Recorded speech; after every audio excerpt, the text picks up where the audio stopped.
Welcome to the Mullin It Over podcast with Reverend Jack Mullins and Austin Covey. I mentioned also issues of the Lord's table, communion, and you observed that one thing that makes us somewhat unique is that we celebrate communion weekly.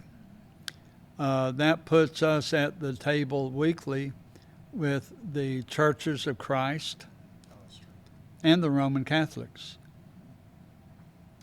And, for the Roman Catholics, they have a totally different understanding of Eucharist, of communion.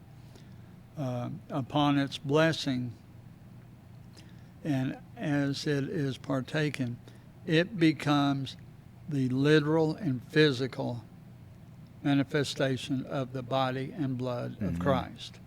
Transubstantiation, a mystical conversion. For us, it is a meal of symbolism and obedience. It symbolizes to us the body and blood of Christ. We are engaging in an act of obedience in that as often as you do this in remembrance of me. And we choose to do it weekly. So the rest of y'all need to get to remembering more. Well, and that brings up another point. Who is welcome at the communion table? For Roman Catholics, now this understanding may be somewhat dated, so if there's anyone out there who wants to go the trouble to correct me, please do. You can get my email later. Or you can just put it in the comments and we'll find it. But one or the other or both. You had to be in good standing with the church. You had to have attended a confession. You had to be a Roman Catholic. You were not allowed to receive the Eucharist unless you're a Roman Catholic. Now, there are other traditions that will not allow you if you are not a member of their congregation or denomination. We broke off from the Presbyterian Church in the 1830s over this very issue because the forebears of the denomination said the Lord's Supper is not ours to control, it is ours to provide. And so we practice open communion, which means any baptized believer who is present at the time is welcome to join. You do not have to be a member of the church or the denomination. You simply have to profess that Jesus is the Christ. Different congregations may approach that with more or less rigidity. I have always been of the opinion, if you're here and you're in worship, you are welcome. I'm not going to tell you not to.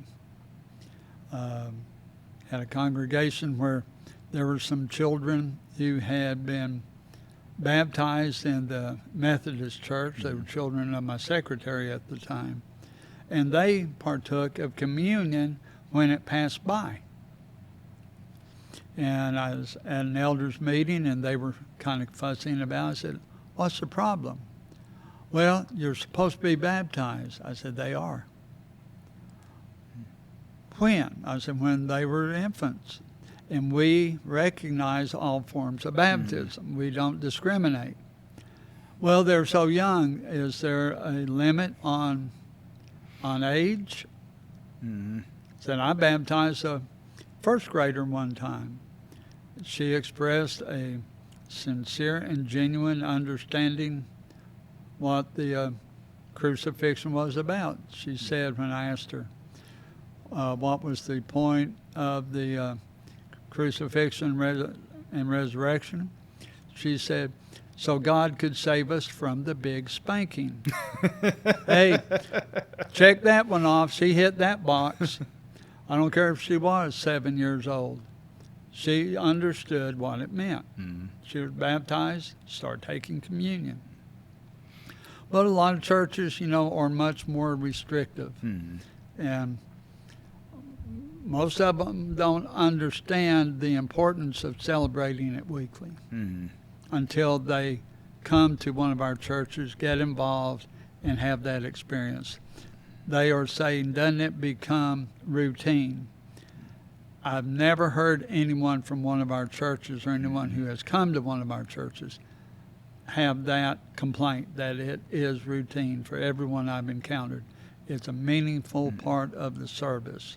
Well, it's interesting to me that they would say come together to worship once a week, and they don't get too concerned about that becoming too routine. It's the same kind of a thing. I don't know if that's not too routine. Why is... don't ask me to understand it. I just share it for what it is. There you go. I know of some churches that senior ministers have actually altered the order of worship in order to have communion the very last act. Mm-hmm. And that also makes sure they stay around for the sermon. That is exactly why.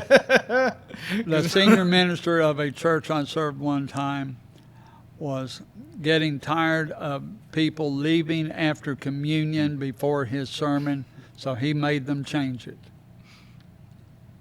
It worked. Hey, communion's the part we're here for. Exactly. Sermon's just the frill. That's right. We'll sit through that because we have to. Yeah. Unless you give us the communion first, then we're out of here. We're going to beat the Baptists to the cafeteria. And the attitude is, I've come face to face with Christ. I've come to his table. I have encountered Christ. I have worshiped. Mm-hmm. My worship is complete. I understand that. I don't disagree with it. Well, I think in the sense that it's kind of the pinnacle of, it's not that it's your objective as a pastor, but it's like when you get to, that's sort of the pinnacle of worship. So what are you going to say that's going to top this? Exactly.